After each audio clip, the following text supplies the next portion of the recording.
Hobbyists. We're going to get these guys as a sponsor.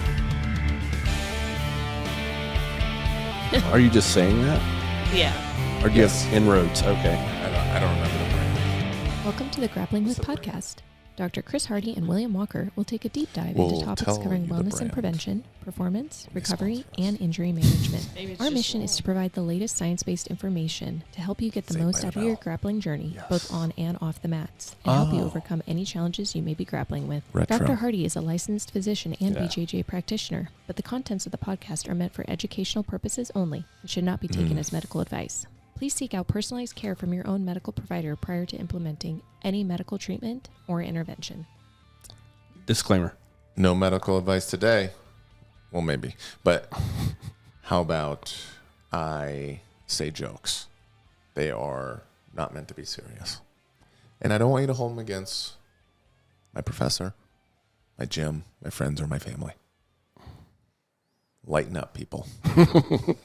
Done. That's it. I like it. Good day, Gabby. Good day, sir. So today we're gonna chop it up. Okay. Random stuff on the web. We're gonna play videos of guys taking dumps in Seattle and see how you react to it. Do we have an app yet, like San Francisco does? Well, there is an Instagram page that's the poo app. Oh, you know what I'm saying? What's yes. the poo app? You don't know about that? Yes. No. So go down San Francisco. This is disgusting, and I'm sorry for everybody listening, but since you asked, natural. Yes. There's an app that actually shows the kind of locations and concentration of poos on the street. You know what Pokemon Go is? Yeah. Pokemon Go, the game. Yeah. You walk around and like you see little Pokemons and you like capture. These are actually literal poops on the street. It's kind of like geocaching where you can put on the app. Oh, found some good stuff. Like Waze. Yeah. Like, yeah, you can a mark cop where you saw animal poop or human poop. Yep. Oh, nice. And what kind of human poop. You can take a photo if you want to. So ideally, I'm like, if they did it for Seattle, you could then pick, determine where you want to go that day by looking at the concentration of poop. Especially if you're a biologist. I know there's definitely some at the SeaTac airport on the escalator. We did see that. So there's an Instagram page called Seattle Looks Like Shit. There's also Portland Looks Like Shit, separate. And it's user-generated content. So when people see crazy stuff in Seattle, like someone took a shit at the top of the escalator in SeaTac. And someone took a photo and posted it. What's the problem? I mean, I guess. It just brings us back to like the 9 ancestral tenets. You know, that's a great segue. Oh. Thank you. Awesome. So I'm sorry for that diversion. Enough poop talk, huh? Yeah. So I just want to throw a couple things at you. Okay. We're just going to talk about them. As long as they're not poop. We'll see. What do you think about longevity with inverting and stuff like that? When you say longevity, you mean training longevity? Yes, I do. Yeah. So in life. Is it possible? Can you be someone that inverts a bunch and like still train into your old age? So here's what I would think by that. That there are some people that can lay on their back, flat on their back, and fold their legs by their ears. Okay. It is not a lot of people. How many times has Carrie had you do that? Oh, I would be none, because I would have some horrible spinal injury if I tried. Is that why she's been mad at you lately? Perhaps. It's like, I'm telling you. Why do you think I'm working my mobility, dude? I get it. So she's a strong woman. Yeah. But I just got a visual. It's not a good one, dude. If we can get a painter, maybe Jonathan Blaylock. Oh my God. That scene. Oh dear. Now you made me have an asthma attack. Yeah.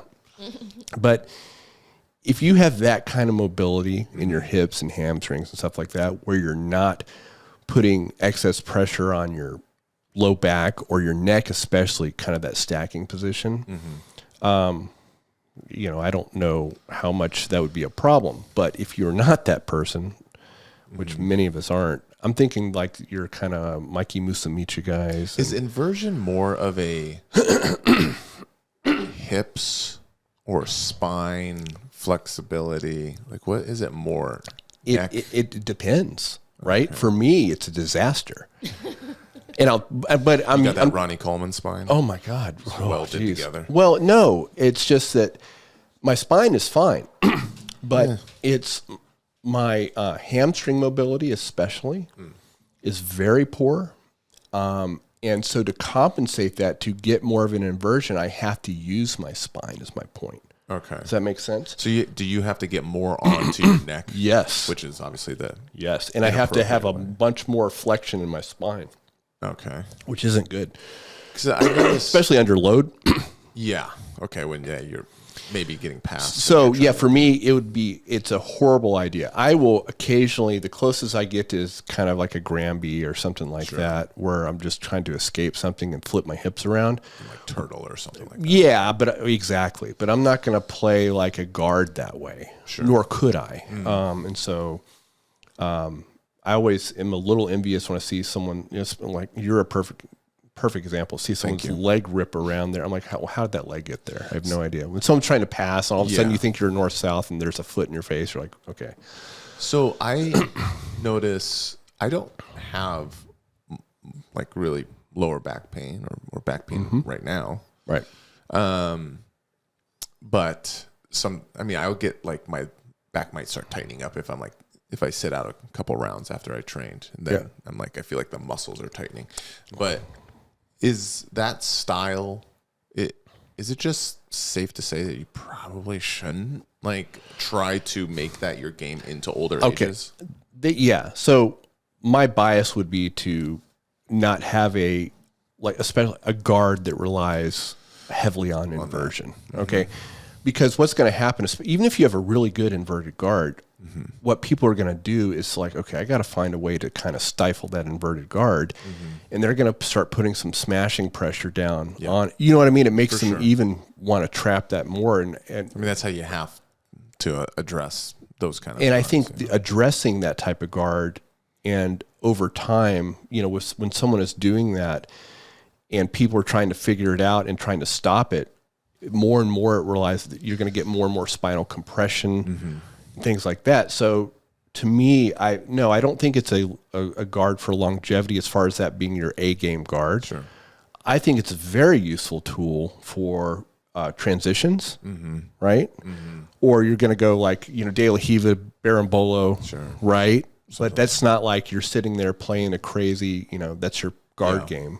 And I've seen people do that. Yeah, right? So basically momentarily inverting is not going to have necessarily a long-term effect as long as just like if you're going like Kiss the Dragon or something. Yeah, exactly. Because then you're not hanging out in that position, allowing someone to kind of try to smash you in that position. Yeah. Typically. So that's kind of my take on it. I think inversion's very, very valuable for those type of things, but I personally don't think it's conducive to longevity in the sport. I agree. I think it also probably, that's not to divert you from practicing inversions. No. If anything, if you practice, whether it's monkey rolls, and there's different variations of these kind of inversion drills using a wall. There's a lovely white belt in the day class that's working on his mobility and on his own. Yeah. And part of it is like some inversion drills and rolling drills. And he's noticed in just a week, 2 weeks, I don't remember how long it's been. It's only been a few weeks at most, that he's already noticing that his movement on bottom, and he's, he started not a super flexible guy or anything like that, but his movement on bottom feels safer.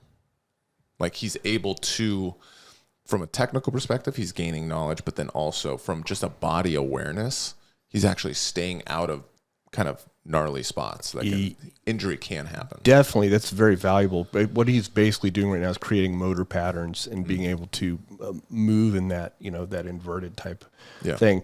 Just at least know where the danger zone is. Totally. Because you want to, if you get put in those spots unintentionally, or you're forced in them because someone else is doing it too, you need to know, like, kind of like a submission, like an arm bar. Yeah. As you get better, you start to practice your end range stuff. Like, where's my limit, right?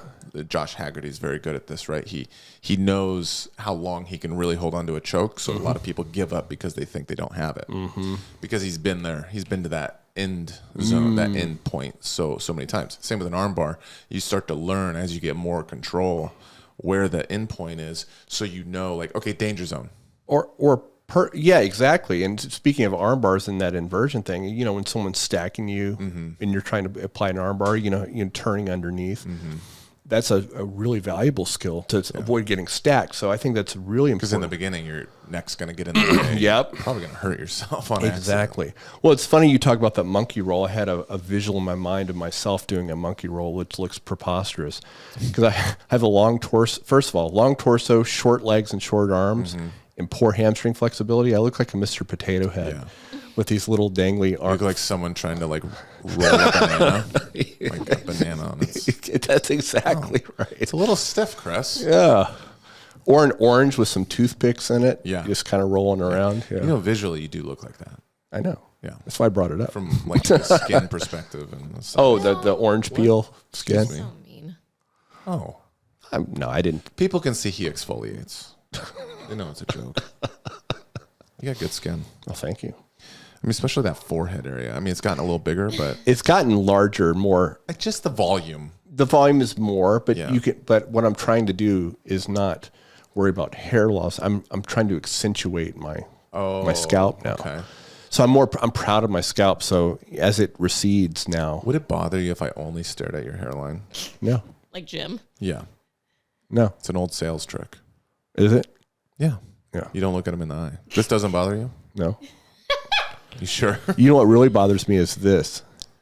Oh, you're looking off to the side? Just a little off to the side. Then you're like, what's going on?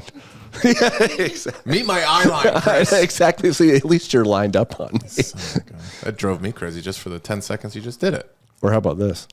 Now you're looking at my bosom. That's right. I'm a topsy-turvy kind of lady. You know. Okay, I got another question. I got another little topic for you. This is maybe a little controversial. Oh, no. So I need you to not be such a wuss and say something about it. Okay. Did you watch Nogi Worlds? No. Okay. Not a fan. Good. No, I didn't say I'm a fan. At Nogi Worlds, what are you going to say? I was going to say that I watched select matches from it. Okay. I didn't sit there and watch Nogi Worlds. Okay. That's all I'm saying. You watched a match. So Go ahead. So when the Absolute Finals came about, and Nogi Worlds, for maybe newer people that don't know, it's literally the World Championships for IBJJF. I don't think it's better than ADCC or more touted. That's okay. I won't get started on IBJJF. Oh my God. It's called the World Championships of Nogi, and a lot of the big names come out to it. And when the Absolute division had its finals, they disappeared. Do you know this? Have you heard about this? They disappeared? The two finalists were gone. No. This has escaped me completely. Oh, okay. But this is cool. Yes. Tell me more. Absolute division is the open weight. Oh, yeah. It can be our size all the way up to giants. And that's usually the last match of the tournament. Yeah. Okay.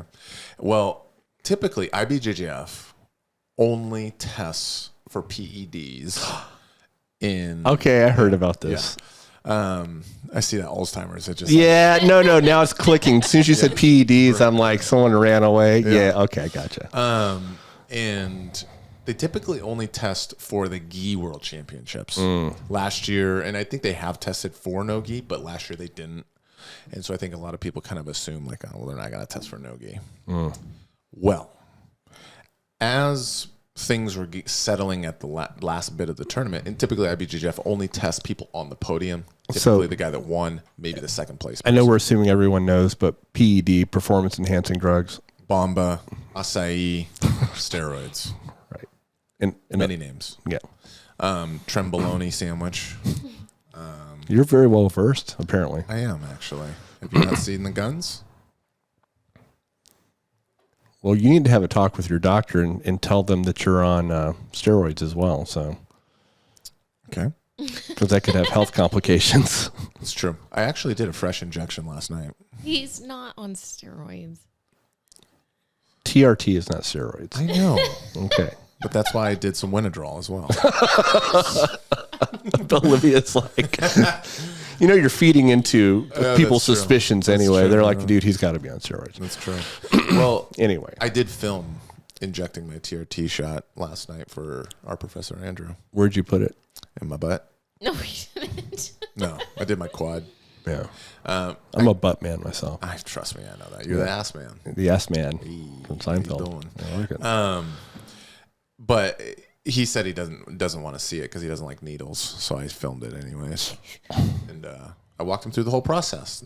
Extracting, getting the air bubbles out, sticking that thing in my leg. Fortunately, there was no squirting of the blood or nothing like that. That's good. No blood, but yeah. So your point back to the Sorry, I digest. So people assumed that there's not going to be any testing.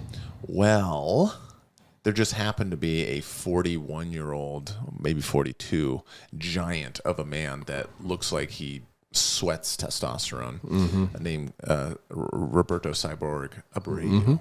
He was in the finals.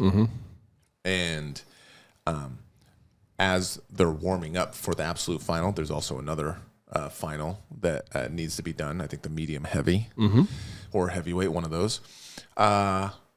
As they're about to get called to the podium, or excuse me, to the mat to finish the finals, they're gone. Flow Grappling goes to commercial. They come back, and the announcers are like, we don't know what to say, really, but the people in the finals have left.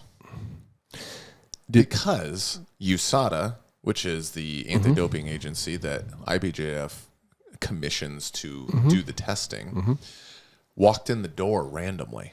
No one expected them. They weren't anywhere to be found until this moment, right before.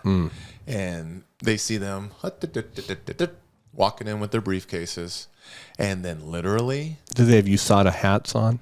Probably green vests and little syringe patches. Okay. I have no idea. Like the Masters in golf, right? Like Masters. They're probably the same people, so people know. I'm just joking. It's a shitty joke. Yeah. So that's all I got, dude. That's all I got. Okay. So they literally, and I guess it's not just the final. It was like their team disappeared.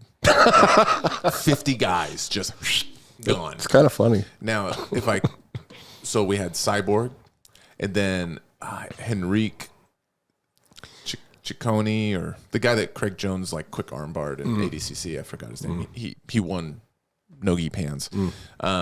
Ciccarone or something like that. Anyways, he was supposed to do the finals. He gone. Our friend Wagner Hoka, he gone. He cut out because he still had to do his finals match for his division. And so basically the whole fight sports team had to catch a flight, is what they said. Well, give them the benefit of the doubt, man. Excuse my Arabic. But that means that they booked a flight when the finals were going to happen. Correlation doesn't equal causation, Bill. That means nothing in my stupid brain. If it looks like a duck, sounds like a duck. Easy. Not throwing shade at ducks or mallards. You're a duck. Also, you're 42 and you're yoked out of your ball sack. It's suspicious. That's one way to put it, yes. So that's what happened. And they disappeared. And Flow Grappling just puts a camera on the podium where there's the third place guys. Yeah. And then no first, no second. They didn't even know what to say. They just said, they just left. No, they didn't. Well, the third place guy should get first. You think it was Victor Hugo? I would think so, because I would by default. That it's a DQ. like a no-show. DQ. Yeah. Oddly, they still gave Wagner the gold, even though he wasn't even there. I don't understand that part of it. But it was third place in the absolute was Victor Hugo and Roosevelt Souza. Ooh, interestingly, Roosevelt Souza is a fight sports guy, but he obviously wasn't scared. He's a giant of a man. I just have a general comment about the fact that, they're at gi, but they hadn't been at Nogi. To me, if you go walk around those places, in Nogi especially, and you see these monsters and their physiques, you're like, Yeah. Right. Whereas a gi can kind of cover it up a little bit. It's all the same people, though. I know, but it's another poor attempt at kind of humor. You know what it is? I want to give you some milk for your toast. Because that's some milk toast comments. I want some heat. Bill. What? That did not land. It's pretty good, though. I thought of that last night. Look at Chris's face. Yeah. I knew you were Hey, you've had much better material. That's not your best work. I'll allow it. Okay. I'll allow it. Hey, if you bat 300, you get into the Hall of Fame in baseball. Okay. How about that? It's And I'm batting about 0 right now. yeah, exactly. That's what I was like. And your point is after strikeout. Yeah. So no, it's obvious. And this has been a long discussion. This has gone on for the last couple of years, especially. They've talked about PEDs and jiu-jitsu, especially. Yeah. And just like the same thing, we went through the same thing in MMA, right? You started seeing people that were pre-USADA, and then you saw post-USADA. It looks like, oh, they deflated. Shout out to Eric Silva. That's a low-key name, but he was shredded. He looked like Luke Rockhold. Yeah. Like just yoked. And then USADA came around. He took a year off. And then when he came back, he looked like you. Yeah, that's bad. No, I'm joking. You don't want to look like me. He was nowhere near as defined, Right. and like, holy smokes. Right. And, But people don't use PEDs primarily for muscle. I thought they're using it primarily for recovery so they can keep training. Olivia. I mean, I know that they do use it for muscle. But Silly No, I'm just joking. That is a huge benefit of them. And like, for instance, if someone, because it is not good for you to put in supraphysiologic doses of in an anabolic like that long term. It's just terrible for your endocrine system. Long term, it's bad. As opposed to TRT, if you replace it in physiologic ranges, right? We're just giving back. So you're talking about more dosage than anything else, Well, it's the anabolic potential. You're hitting. It's hitting. TRT is anabolic too. But we're taking the equivalent of TRT times, 20 with some of these steroid doses, right? I think that was one of your questions that we were talking about the other what's day. the difference between TRT Like if I'm floating and around, an an steroid? anabolic. Well, So we'll talk about. I can talk about that if at I'm length. floating around 900, let's say, Yeah. my testosterone level, and I think her question was like, aren't those the PED users, aren't they blasting to like 2,000? No, but it's not the same because they're not using testosterone. They're using something that hits the receptors high. Still has the same anabolic effect of building effect. Okay. It's absolutely, there's no question it helps with recovery. It helps with performance, especially lean muscle mass. There's no question about that. But when you're hitting an anabolic pathway in what we call supra or above physiologic levels for a long period of time, it messes up the endocrine system. Where old people like me, or some weird decrepit whatever you got going on, that requires I'm just joking. I'm not making fun of your disability, but kind of am. But no. There's many reasons why. He's too nice. He throws I know, man. insults Then and I felt bad. Well, I looked at you and I felt bad. I was like, man, that's just like kicking someone when they're down, man. No, but when you're, and we'll get to that other question here in a second, but that completely disrupts our system. And you definitely get short-term. There's no question that stuff works. That's why people use it. Right. Gives you a huge advantage.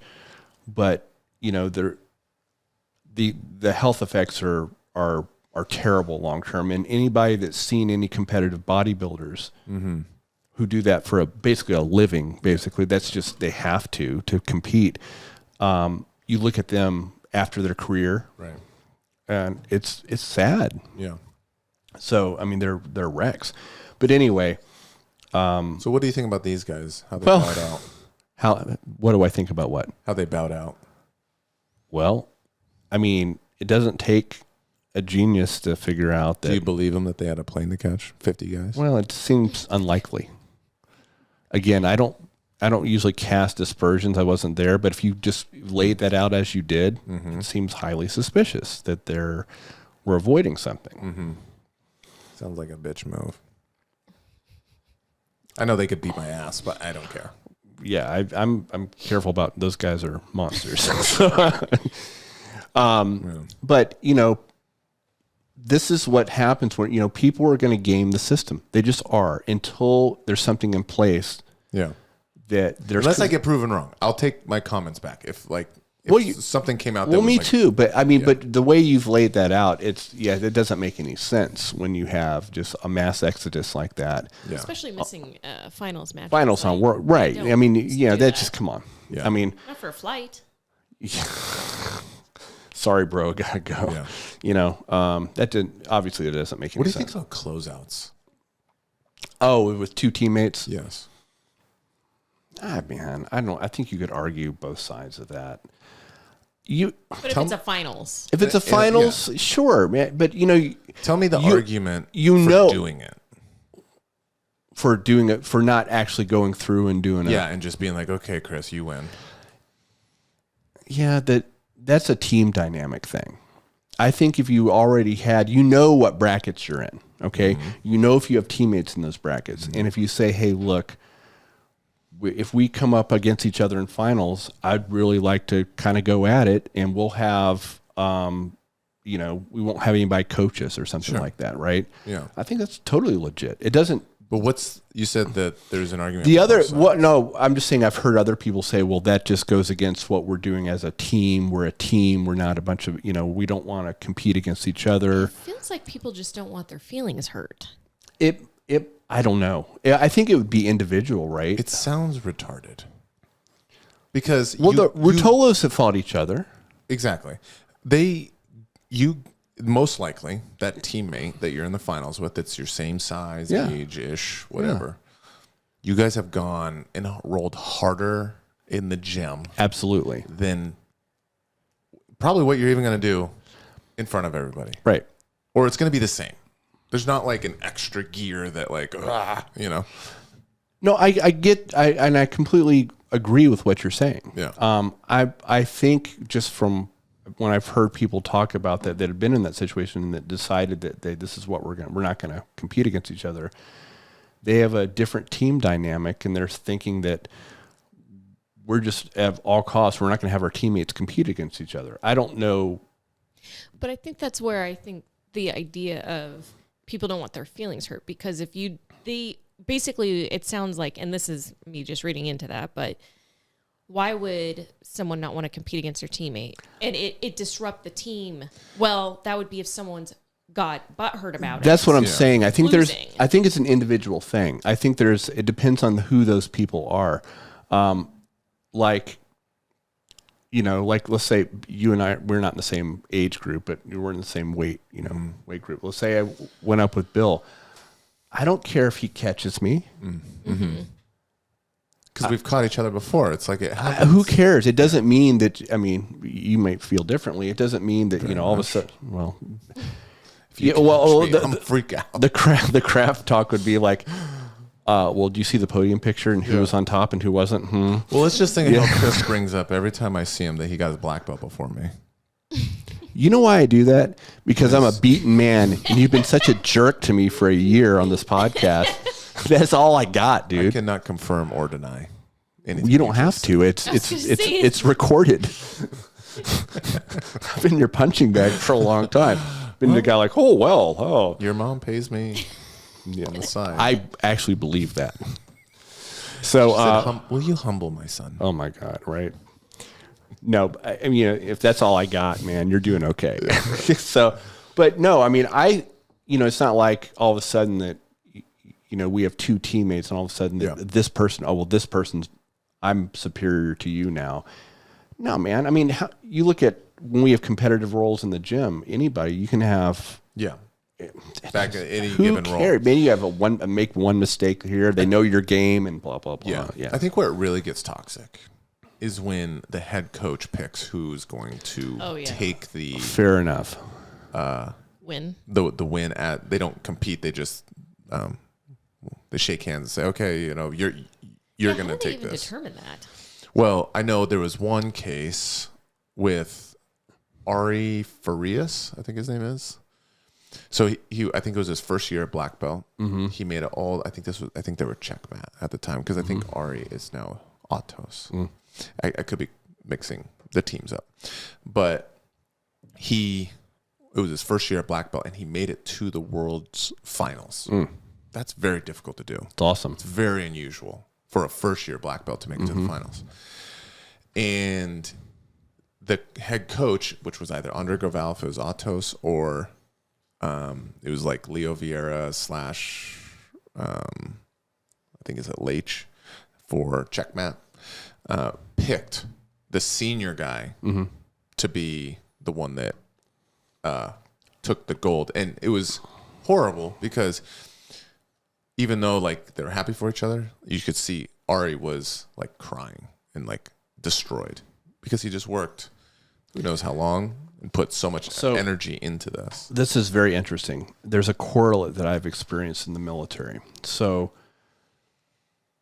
when you're at a command in the military with a bunch of officers, let's say when I was a lieutenant commander, which is in 04, when we go up for promotion board, your command will rank you against all the other of your same rank. In like, let's say there's 10 lieutenant commanders in your command.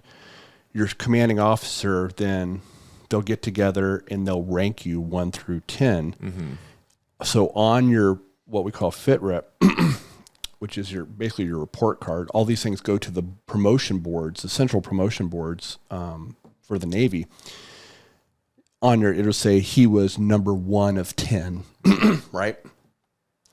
And that makes a big difference because then you're like, wow, this guy is standing out against his own, right?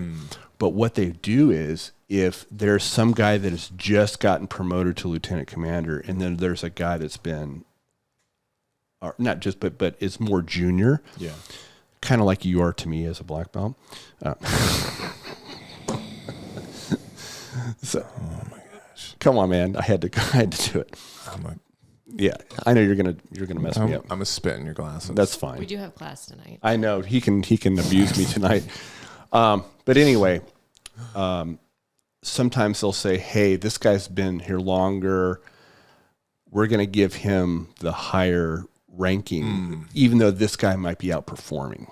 So his metrics could be better, but they'll still. That has happened.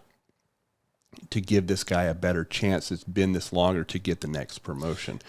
When you were in the Navy, you were a rear admiral, right? No, far from it, dude. You just like saying rear admiral. No. Is that a good Navy joke? No, it's not. How is it not? Yeah, there's far better jokes. Is a rear admiral a thing? Yeah. There's 2 rear admirals. Heck yeah. There's a 1-star and a 2-star. There's rear admiral lower half, rear admiral upper half. Well, you're obviously lower half. That's the first. So that is an 07. That is the first admiral rank, is rear admiral lower half. Okay. What were you? No, I was a lieutenant commander, right up for commander. Of the rear? No. No rear. Oh. It just seems fitting. Okay. We usually reserve those for the submariners, right? Okay. Yeah, those guys are in a different little crew. Is that a shot that you just did? Yeah, I put a shot at the submariners. Okay. It's always a joke that, 100 men go down, 50 couples come back. Oh, wow. Yeah. Hello. It's a joke. I don't get it, and I'm going to move on. Probably should. You get it? 100 men go down. 50 couples come back. Is that a... Do math. Joke? There ain't no women on subs. There's 50 couples. Hey. That's all I'm saying. I like it. A funny, just as an aside, for those that are listening that were in the Navy, we had 2 officers when I was on my ship. Yeah. They both came from the sub community to my ship, and I served with them for a couple years. And when they were leaving, we had these big these parties, right? Say, hey, good luck and all this. And they got up and did their little speech, and one of them was like, and they were roommates too. They had their own they had their stateroom together, and they're like, it took us 6 months for us to realize what the other bed was for. So that joke kind of permeates. I like it. Yeah, it's I like kind of funny. Anyway, a lot of touch butt in the park is what you're saying. Apparently. Okay. Okay. Well, that's good on the PED IBGF. I think it was pretty crappy. Well, I mean that's one of those things. What's my opinion? I mean, come on, man. It seems like that was kind of an obvious thing that someone was avoiding something. Yeah. Because it doesn't make sense for any other reason. Olivia had the question about steroids versus TRT. Oh yeah. Mm-hmm. So what was the actual question? What's the difference? What's the difference? Okay. In like the because actual people compound. always confuse the two, and I know they do. They because think that someone's taking TRT that it's the equivalent to a steroid and No. they're cheating. Now you can use TRT, and it wouldn't be TRT anymore. It'd just be testosterone. You call it addition therapy. It'd be TAT and TAT. There's no such thing. But if you're taking an anabolic compound, whether it's testosterone or any of these anabolic, steroids, you take it to a level that is above what would be produced in your for instance, let's say in my 30s, my early 30s, I had testosterone levels 800, 900 naturally. Okay. As I got older, those fell and fell and fell until at 45, it was under 100 naturally. I'm taking testosterone to get it back up to where it was as an optimal level, like 800 or 900 for me. There's different levels that work better for other people. If I was going and taking it to a point where it was this ridiculous, it was far above that physiologic level, then that's no longer replacement. So testosterone replacement therapy is replacing what you've lost over from age, or if you have some endocrine problems, concussion, variety of things. There's a lot of theories now. There's a lot of younger males having lower and lower testosterone from microplastics in the environment. There's all endocrine disruptors. There's all kinds of theories why that might be happening. And I do see it more. We're having lower testosterone rates in males at younger ages. But anyway, we're trying to replace something to an optimum physiologic level with TRT. The other things are boosting you so far above that. Your endocrine system is trying to deal with something like a flood instead of like, oh no, this is a normal level, right? And that's the difference behind it. Yeah. And they're different compounds. I mean, testosterone is testosterone. Anabolic steroids are not testosterone. So what's the stuff that comes from yams? You can make testosterone from yams. Do they make the anabolic, like street stuff? I don't know, man. I honestly am not a huge, I don't know a whole ton about the different anabolic steroids. Gotcha. I have not something I've studied into. Up. Yeah. Well, maybe you should wear a shirt like that. That says Kimura. I know, but it's the little chemical thing. I was a biochemist, dude, before I was a doctor. Doing biology or chemistry in middle school doesn't make you a chemist. A research biochemistry lab. He started stuttering right there. He got so mad. Well, that's how I met my wife, in a research lab. Carrie was a master's student there. You were holding her beaker, so to speak. Ew. You're such a perv. You don't know. If you asked her that question, she'd probably get her. There's a reason I'm asking her. She's not around. She'd take it to the next level. Put a beaker in my butt. But no, that's a geeky shirt for geeky people. I like it. I recognized it for sure. Yeah. What do you think about when you're coming up to a tournament and you are in the dilemma of going up in weight or down in age? So maybe you don't have anybody in your division, and now you're stuck in this spot where it's like, okay, I can either go down in the age group, so still same skill level. Maybe it's 2 age groups or something. Who knows? Or going up in weight, weight. How far up? Were you talking about like one division up in weight? Probably. when you get bigger, the divisions have kind of bigger jumps, right? Yeah, So, sure. If Like you're- for me, so I went from middleweight to medium heavy. yeah, so 195 would Instead be- of one. Yeah. instead of 185. But staying in so that's a really interesting 181, question. I should say. Yeah. So And I'd say at the bigger weights, you're actually getting people cutting down more drastically. it depends on what age group, right? Yeah, So that's very true. so Older people typically aren't cutting as much. nope. And if I had a choice between, if I had to go, like, let's say Masters 5 is what I am right now. Oof. I know. So if I had a choice about going, especially at a high level, going down to like, Masters 2 or something like that, Okay, yeah. versus staying in Masters 5 and going up a weight class, I'd go up a weight class. Why? First of all, this is individual. I'm hovering right at the point where I can make weight, but with a gi, I'd have to maybe trim up a couple pounds. So I'm right at the top end of middleweight. I would have no problem going up because I feel like with my age group, it would be, and there's not a lot of 53 or whatever in Masters 5 that are cutting a whole bunch of weight to get down there. Yeah. So I feel like I would have it'd be more competitive for me there going down, just knowing younger, more faster, explosive, endurance wise, I'm at a disadvantage for me. Now, if we're talking about the difference between Masters 1 and 2, I would go down to Masters 1. Got it. As opposed to Going doing up in weight. because of what you just said. There's a lot more people that are really cutting and all that. So I think it depends on who you are and where you're at. But for someone like, let's say, early 30s, something like that, or mid 30s, I think that you're at a disadvantage in that point of going up in a weight class. My personal opinion. Yeah. I think I would probably at my age go up in size as well. Also, I think it can come down to a stylistic thing.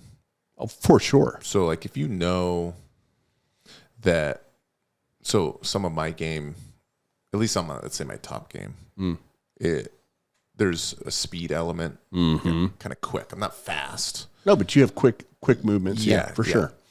And that can be more difficult for big people to deal with. Agreed.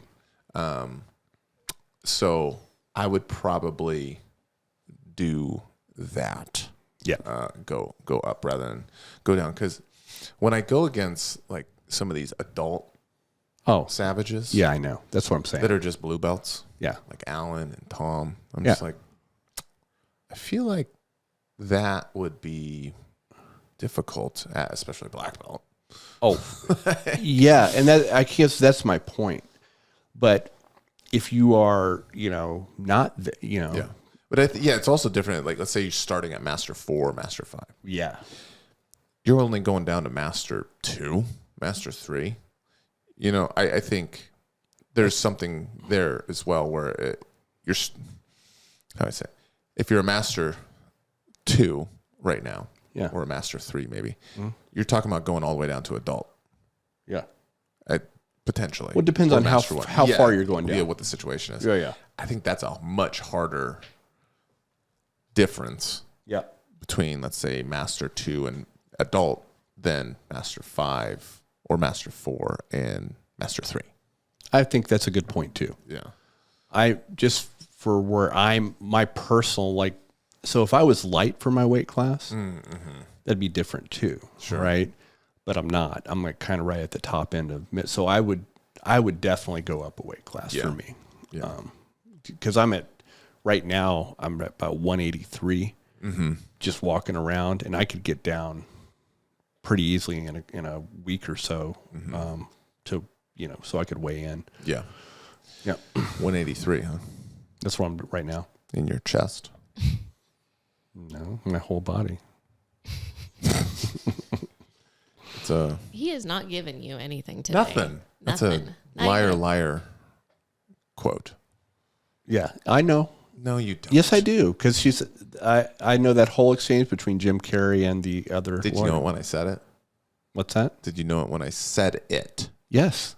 I'm not buying into your silly games. You're being mean today. I am. This is what you get with morning Chris. Yeah, I do. You see what happens? I told you that. Usually we're afternoon Chris, but I woke him up.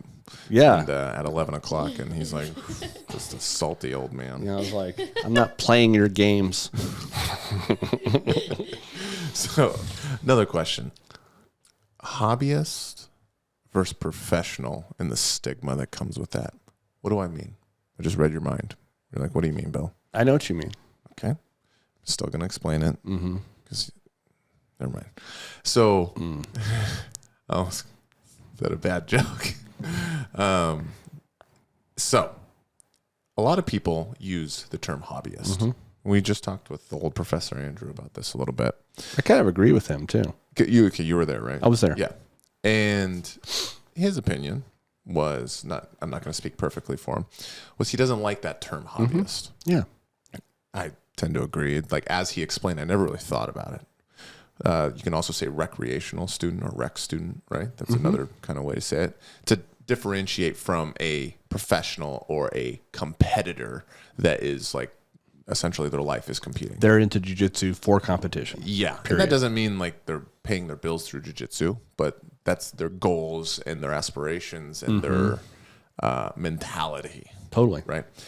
So in our community, it's become a little bit of a stigma that they are better than the professional, the competitor.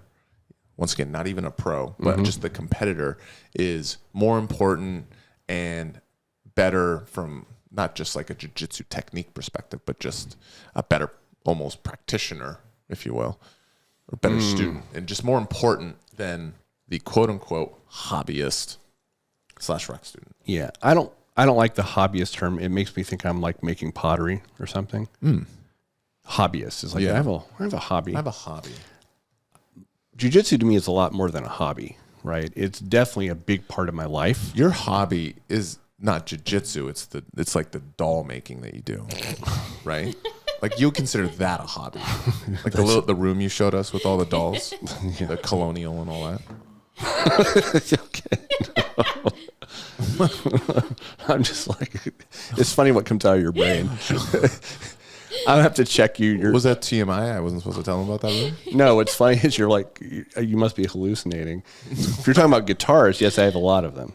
Those are not guitars. You had colonial dolls taller than you. Don't make me do a video log of my house going through and defending that I don't have dolls. We can call them action figures. I mean, but hilarious. That's a hobby. That would be a hobby if I did that. Okay. Now, what would you call jiu-jitsu for you? Kind of Lifestyle? Yeah. It definitely a large part of my life revolves around it. You know, it's not like I'm going, oh, yeah, I think I'm going to go, paint my miniature soldiers or something like that. I mean, we already talked about that. Yeah. Not that I do that. I'm just saying. Right. I know you're more of a clothing guy. That's a good one. No, I don't like that term to me. It's more, a non-competitor or, you're whatever you want to use. Yeah. I mean, but I disagree. People use hobbyists as kind of a shitty derogatory. term. Yeah. And I don't agree with that.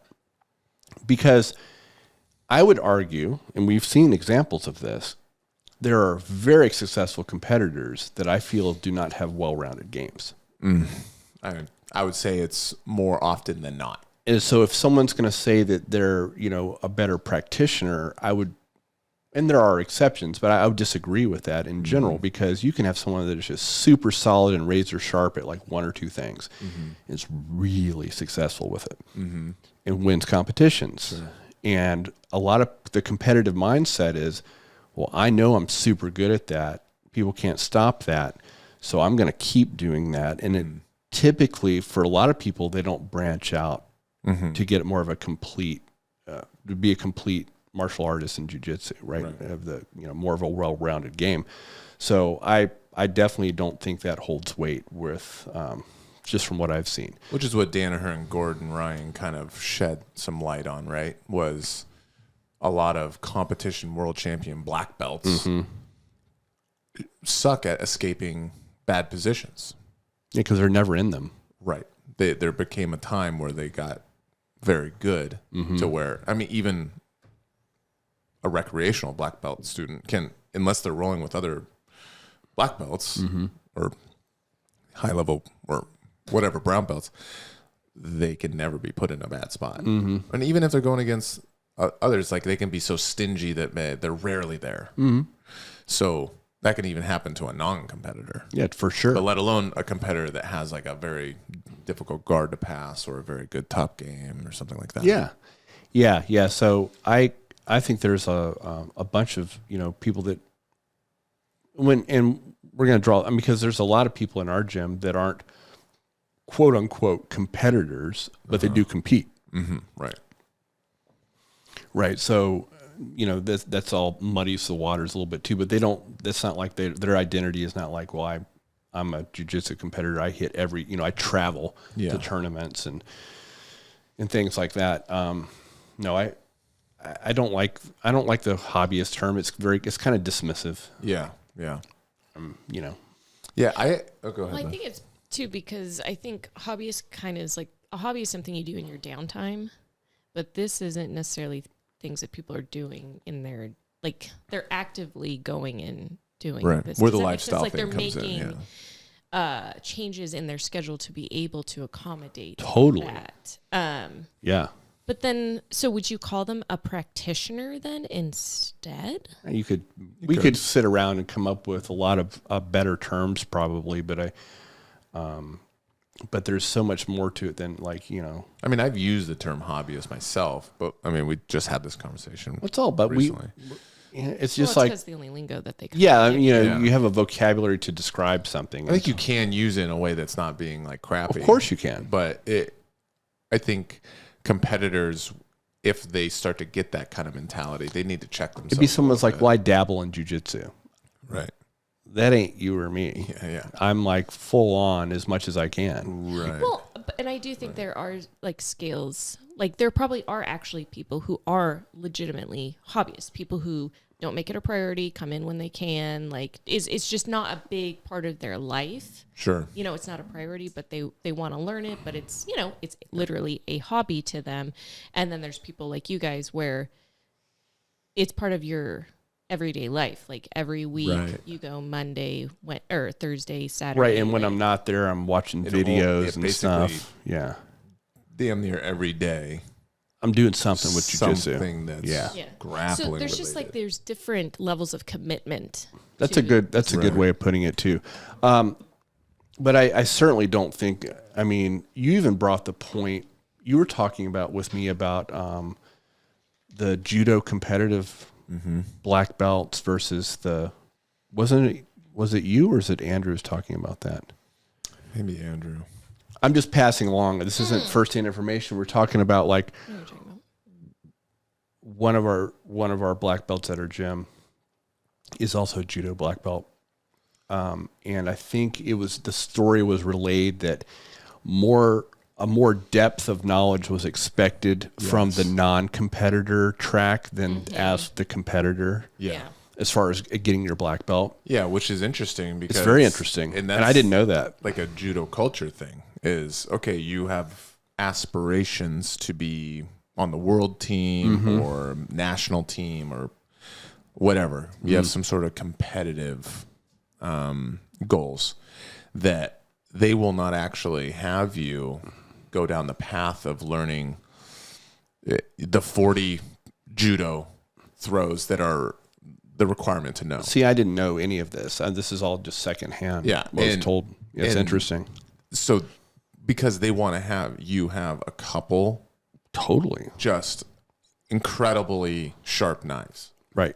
AKA throws or moves. They want your grip fighting to be very good. And even to the point where they will. Now, a lot of people have like a good side and a bad side. Like I do drop seos on this side, and then I do kouchis on this side.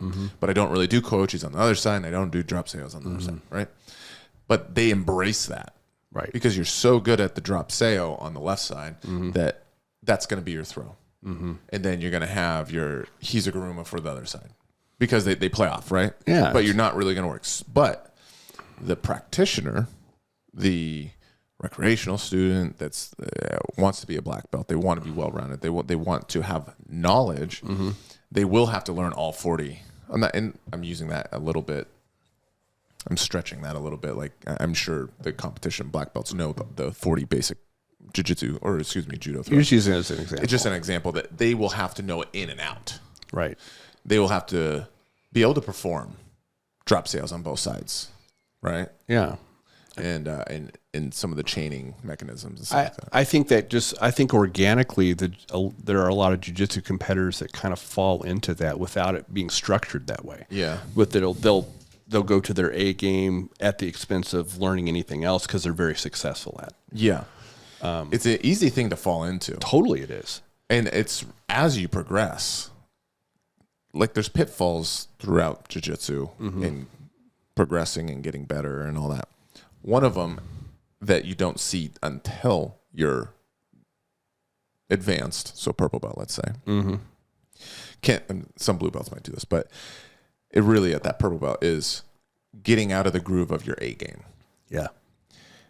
Allowing yourself to go against a white belt and not crush them. Because you're trying new stuff. You're trying new stuff. Yeah, exactly. Or have those blue belts that you're a fresh purple belt, so they want that purple belt scalp under their belt, so they're gonna come after you. Well, they're gonna have an opportunity if you really try to expand your game, which then make you harder to kill later on. It totally is. It's that instant gratification. Am I going to play my A game just so I can win this role, or am I trying to advance my skill set? Yeah. I got a question. Yeah. Because Bill was saying purple belts are advanced. Would you consider purple belt more intermediate? No. Because I saw a thing where they said it was like a chart and it showed white belt beginner, blue belt purple intermediate, brown black is advanced. I personally think that if a purple belt, especially that's been a purple belt for a year, is really putting a lot of stuff together at an advanced level. Yeah, I think purple. Now, this is something that I know Andre Goval has said. He obviously famous jiu-jitsu competitor and all that kind of stuff. Old school guy and everything. I know Keenan Cornelius. He's more of a new school guy, but still. And I know Shanji Hibero. So we're kind of going through the gamut of really old school dudes, competition, quality, good coaches, all that. I've heard them all say purple belt is advanced. Yeah. Like once you're a purple belt, you are advanced. Now, there's just like in the medical field, just like in anything, mechanics, technicians, you can be ASC certified, then you can be master certified. But then we all know guys that are master certified, but then there's the real dudes that are master certified with 10 years of master certification. Exactly. Well, those are the ones that everyone goes to for assistant. Those might be your brown blacks. Yeah. Now, but that doesn't mean that the master certified guy isn't legit, doesn't have advanced knowledge. That's right. And I would say, I think if you're a purple belt, from my perspective, to be a purple belt, I would want you to have advanced knowledge. Now, in the beginning, what we think advanced knowledge is much more than it actually is. I know what you're saying. Because when you're starting, when you're a white belt, and even into a blue belt, purple belts can seem, especially white belt, like incredible. Yep. Especially because in the beginning, it's hard to tell the difference between a purple and a brown and a black sometimes because you get your ass kicked, you just don't really notice. Like, Oh, for sure. I mean, I can just look at our gym. We have a mature gym at this point with lots and lots of upper belts. A lot of upper belts. And you look at our purple belts, man, and they are tough. Sure. And they are good. And it can be very difficult for the lower belts to realize what that knowledge or skill level is. Now, I think advanced doesn't necessarily mean you understand every intricacy and chain reactions that happen in individual moves. That I think comes in time and is probably those understandings start happening as you're that brown black. But I think a purple belt should be able to explain the basic moves with pretty good confidence. Yep. This is just my opinion. But and please tell me if you disagree on anything. I think a purple belt should be able to explain the basic technical details when it comes to basic jiu-jitsu movements. So once again, that's not saying that, for example, yesterday in the day class, I taught the head and arm choke, and then when you fail the head and arm choke, going into an Ezekiel. Yeah. I don't necessarily think a purple belt needs to be able to explain the 3 different grip sequences I showed for the head and arm choke, why this one works, why it doesn't, why when it doesn't, it leads into this head and arm choke, why when that one fails, it actually leads into this head and arm choke, and why that one fails and why it's positive and why it works, it leads into an Ezekiel. I don't think they necessarily need to know all of those intricate details and the details within the submission, but can they explain what's happening in the submission? Not necessarily grip structures, whatever, but can they explain with a head and arm choke by doing a head pinch and by having bicep connection to the far side artery, and with your head pinch, you're pushing their shoulder into this artery, we are now creating what we call a triangle and closing off both arteries. I think they should be able to explain that. And I think that's starts to become an advanced knowledge. I absolutely agree with you. A lot of the brown belt is a refining belt. Yeah. Looking at different, and it starts over again at black belt, where then you're getting more experience and you're seeing more possibilities for transitions, and if this isn't working, this is what I go to. I mean, it becomes more automatic, but it's all a process of purple belt, you're going to start finding a game totally and gravitating, and maybe you're a K guard guy, maybe you're a butterfly half, totally. What would you say, like, what's some of your A game position is? Me? Yeah.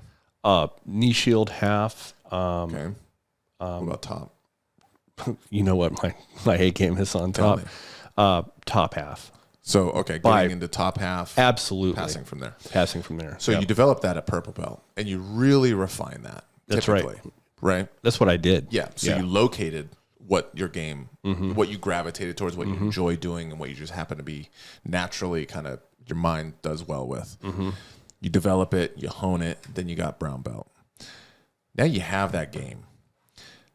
But a little bit in brown belt, I feel like you start to, there's going to be some mental things in there, right?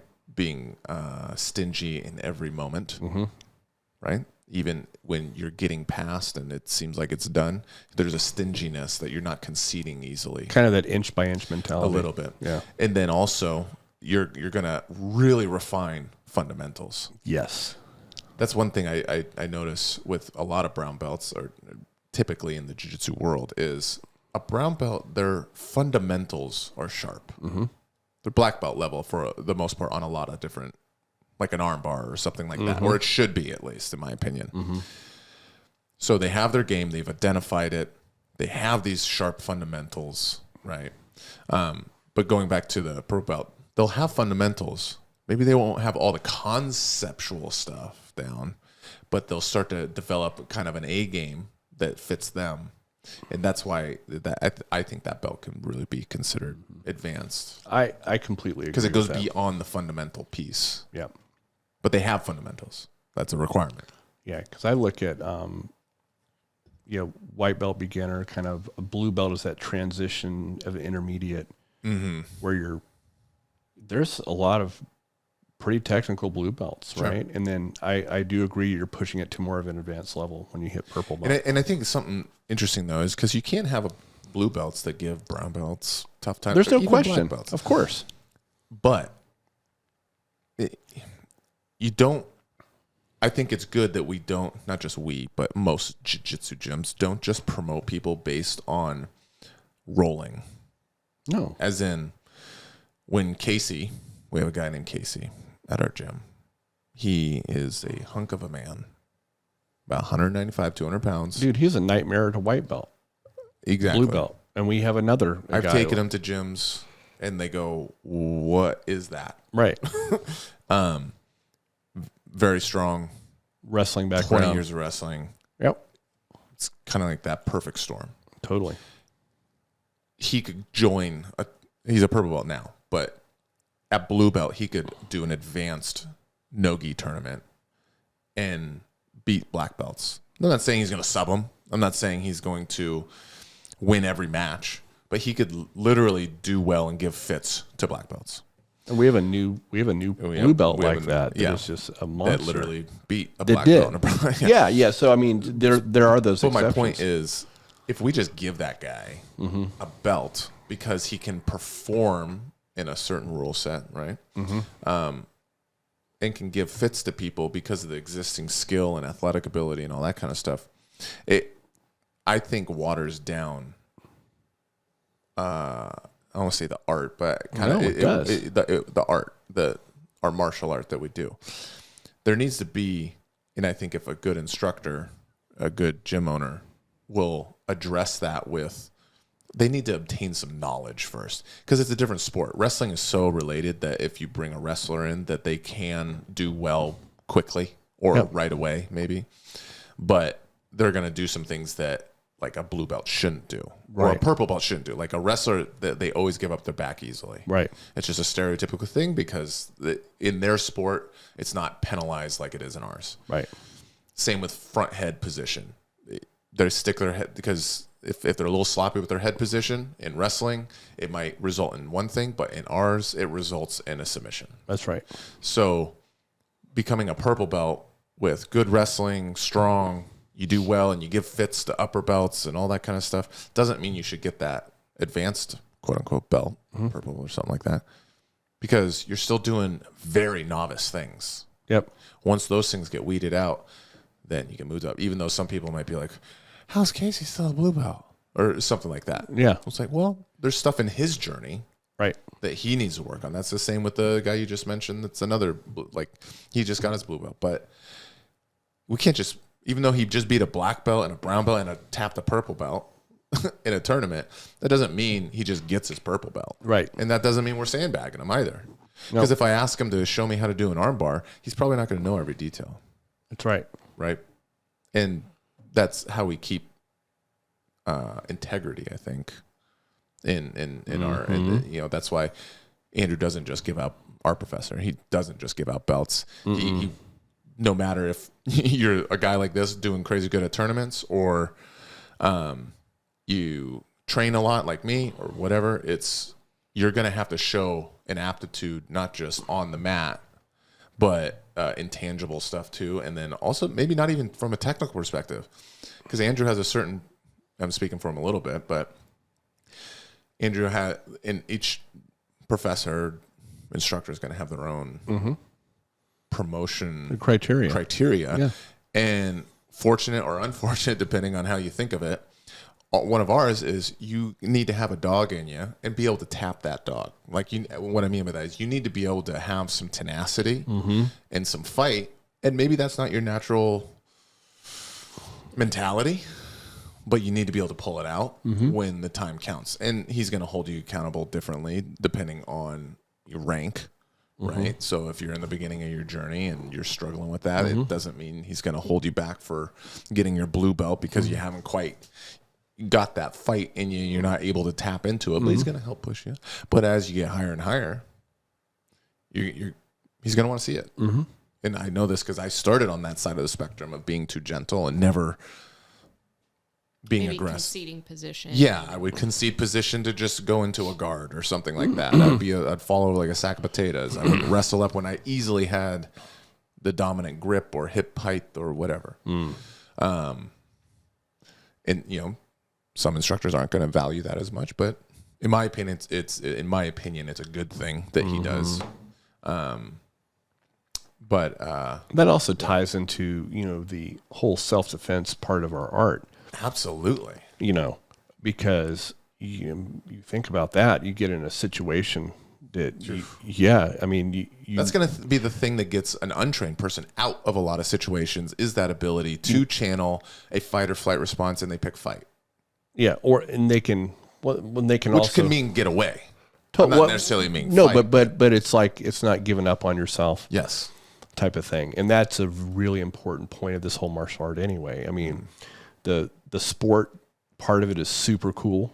Yeah, but there's that at its core as well too. Yeah, and it's a balance, I think. Yeah, and the cool thing is especially when you have an educated instructor, like I believe we have, is let's say you're on the other side of the spectrum, and you're that spazzy guy. It's a fight every single round. Yeah, it's like hey, or just overly aggressive. Overly aggressive. To the expense of learning. An educated instructor is going to be like, okay, this guy is overwhelming people and doing well and rolling, partly because he's just so aggressive. Yeah, they're just depending on their aggressiveness. So a good instructor is going to work on that guy a little bit. That's right. And be like, we're going to get you skill acquisition, but we're also going to get you to loosen up a little bit. Yep.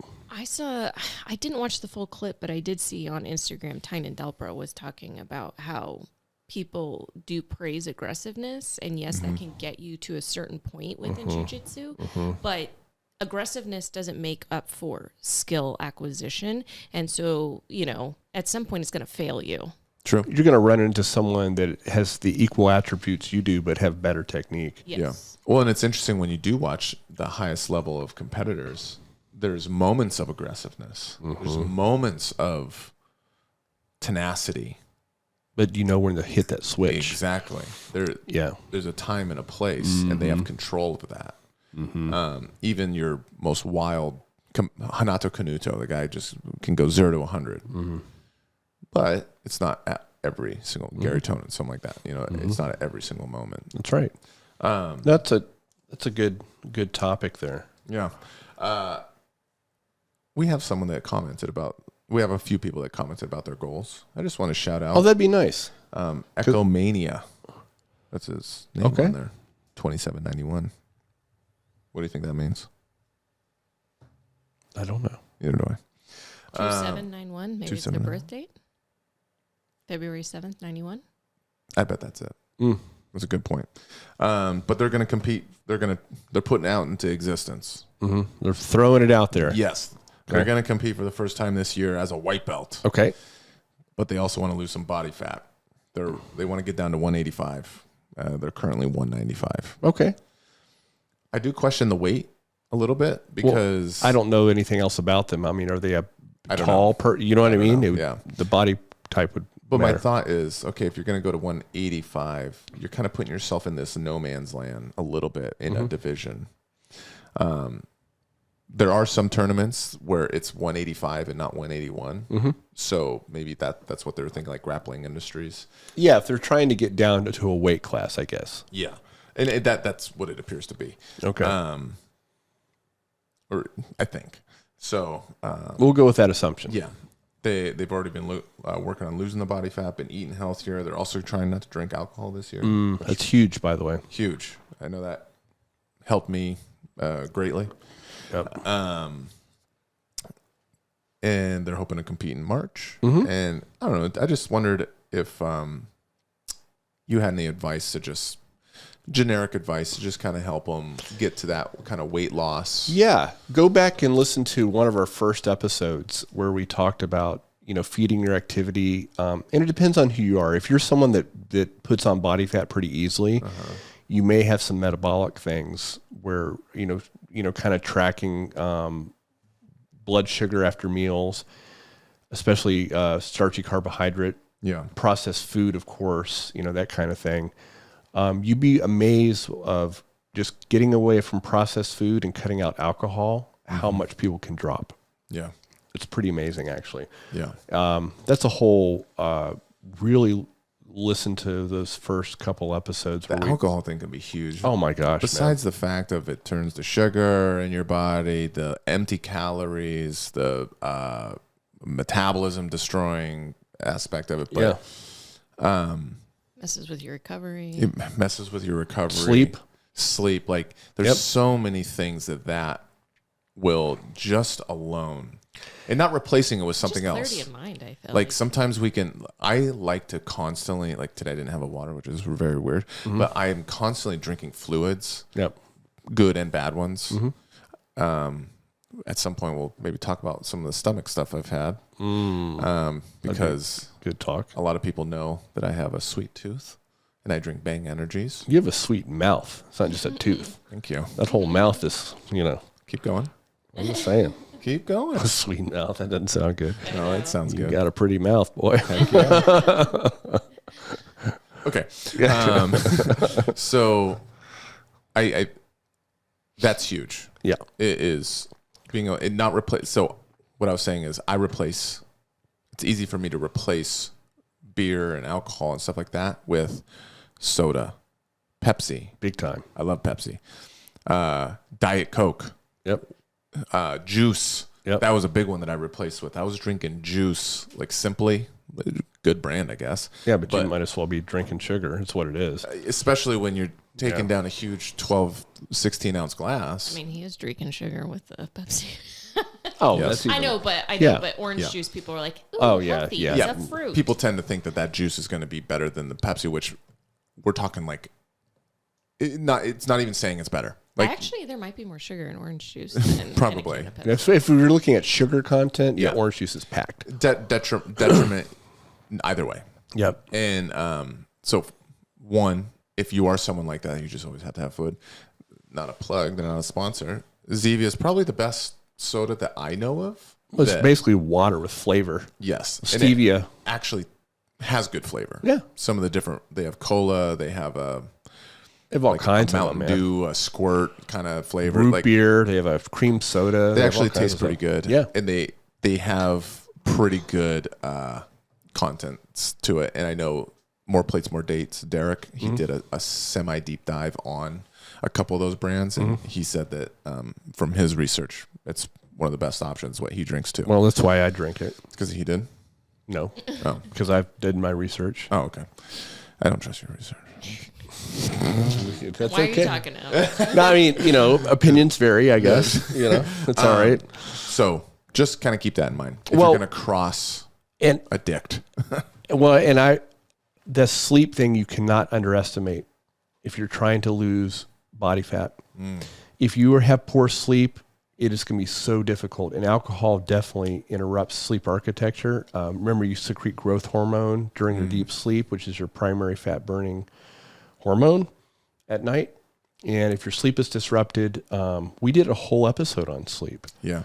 I definitely go back because we had methods to help. We sure did. To start getting asleep, to get the circadian rhythm going. That's right. We talked all about that. And that is so important if you're trying to drop weight. I've had people that clean up their diet, they do a lot of good things, and they're struggling still because they're sleeping crappy. It's an earlier episode, I think in the first 10, I think. Yeah. The first 10 were very medical heavy. Yeah. So I think and they're deep dives too. So yeah.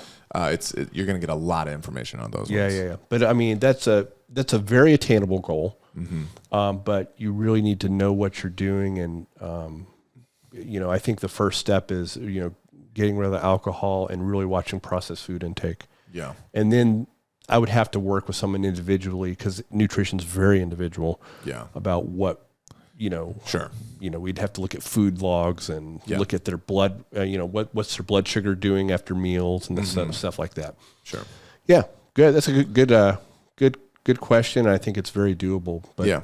And also shout out to our very own Nikita. He put it out in the universe that he's going to do Master Worlds this year as well. Good man. Yeah. Blue Belt Master Worlds. He's going to try to drop a couple LBs. He said he wants to look like Tynan Dalpra, and then physically, and then go do it. I like it. I think it's a good idea. So if you guys can, send any questions, either on YouTube comments or email grapplingwithpodcast@gmail. DM the Instagram page. Yeah, and any medical stuff you guys Yes. have, you know, I can't give you direct medical advice, but I can really talk around that subject, whatever you guys have questions on, pretty well. Yeah. So, because it's all kind of related to your health and your grappling. So, Yeah, exactly. Like, subscribe, share. We love it when you share stuff. we're going to have one of our favorite black belts on pretty soon. So, He's stay tuned. notorious in Washington as being one of the best black belts competitively. I think so. So, Yep. So, thanks, guys. later.